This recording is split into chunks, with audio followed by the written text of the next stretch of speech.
Welcome viewers, আসসালামু আলাইকুম। নতুন বছরে অগ্রিম শুভেচ্ছা রইল।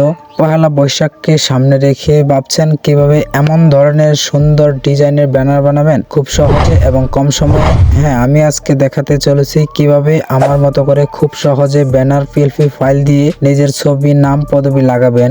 আর হ্যাঁ বন্ধুরা, পিএলপি ফাইলটি ডাউনলোড করার জন্য কোনো প্রকার পাসওয়ার্ড লাগবে না। কিভাবে ডাউনলোড করবেন ভিডিও শেষে দেখিয়ে দিব। সো ভিডিওটা না টেনে সম্পূর্ণ দেখার অনুরোধ রইল, শেষ পর্যন্ত দেখতে থাকুন। আর হ্যাঁ, ফ্রিতে পিএলপি ফাইলটির জন্য তো অবশ্যই চ্যানেলটি সাবস্ক্রাইব করো। তো বন্ধুরা চলো ভিডিওটি শুরু করা যাক। ওকে, তো বন্ধুরা এই পোস্টারটি ডিজাইন করার জন্য একটি অ্যাপ্লিকেশনের প্রয়োজন পড়বে। পিক্সেল ল্যাব অ্যাপটি প্লে স্টোর থেকে ডাউনলোড করে নেবেন। আমার ফোনে আগে থেকে ডাউনলোড করা ছিল, তো আমি পিক্সেল ল্যাব অ্যাপটি ওপেন করে নিব। ওকে, তো পিক্সেল ল্যাব অ্যাপটি ওপেন হওয়ার পর এখানে দেখতে পাচ্ছেন যে 3 আইকন, তো 3 আইকনে ক্লিক করে দিবেন।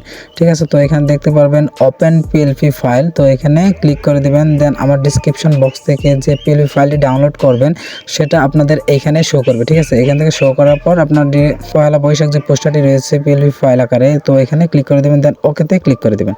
ঠিক আছে, তো ওকেতে ক্লিক করার পর আপনারা পুনরায় আবার ব্যাকে চলে আসবেন। আসার পর এখানে আমার যে ছবিটি রয়েছে, নাম রয়েছে এবং পদবি রয়েছে। ঠিক আছে, তো আপনারা আমার ছবিতে একটি ক্লিক করে দিবেন। ঠিক আছে, তো এখানে লক করা রয়েছে, তো আপনার লকটি সারিয়ে নেবেন। হ্যাঁ, ওকে, তো এইভাবে আনলক করে দিবেন। আনলক করার পরে আপনি ছবিতে ক্লিক করে দিবেন। ছবিতে ক্লিক করলে সিম্পলি এখানে আপনার রিসিলেক্ট, তো রিসিলেক্টে ক্লিক করে দিবেন। ঠিক আছে, তো আপনার গ্যালারিতে নিয়ে যাবে। গ্যালারিতে নেওয়ার পর আপনার যে পিছনে ব্যাকগ্রাউন্ড রিমুভ করা যে পিকচারটি রয়েছে সেই পিকচারটি দিয়ে দিবেন। ঠিক আছে, তো আমি আমার যে পিকচারটি রিমুভ করা ছিল, তো আমি সেই পিকচারটি দিয়ে দিচ্ছি। ঠিক আছে, তো আমি দিয়ে দিলাম। হ্যাঁ, আমার একই ছবিটাই যে পিছনে ব্যাকগ্রাউন্ডটা রিমুভ ছিল, তাই আমি এই ছবিটাই দিয়ে দিচ্ছি। আপনারা পিছনে ব্যাকগ্রাউন্ড রিমুভ বলা ছবি দেবেন। ঠিক আছে, বারবার বলে দিচ্ছি। তো ওকেতে ক্লিক করে দেবেন। ঠিক আছে, তো আপনারা সাইজ অনুযায়ী বসিয়ে দিবেন। হ্যাঁ, আপনার ছবিটা যতটুকু ফ্রেমে নেয় ততটুকু ভাবে দিয়ে দিবেন। ওকে, তো এরপর চলে যাবেন যে নেমে। ঠিক আছে, তো নামটা আপনারা চেঞ্জ করে দিবেন। ওকে, নাম চেঞ্জ করে এখানে ক্লিক করে দিবেন, আবার আনলক করে দিবেন। দেন এখান থেকে নামটা চেঞ্জ করে দিবেন। ঠিক আছে, তো আমি আমার নাম যেটা আছে সেটাই দিয়ে দিচ্ছি। ওকেতে ক্লিক করে দেবেন। ঠিক আছে, তো ওকেতে ক্লিক করার পর এখানে আপনারা ছোট বড় করে নিতে পারবেন এভাবে।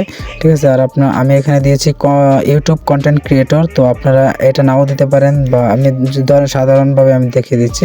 তো এখানে আমি এটা চেঞ্জ করে, তো ওকে, তো আমি এটা চেঞ্জ করে দিয়ে দিচ্ছি সাধারণ সম্পাদক, বা সিম্পলি আপনাদেরকে বোঝানোর জন্য আপনারা আপনার যে পদবি আছে সেটা দিয়ে দিবেন।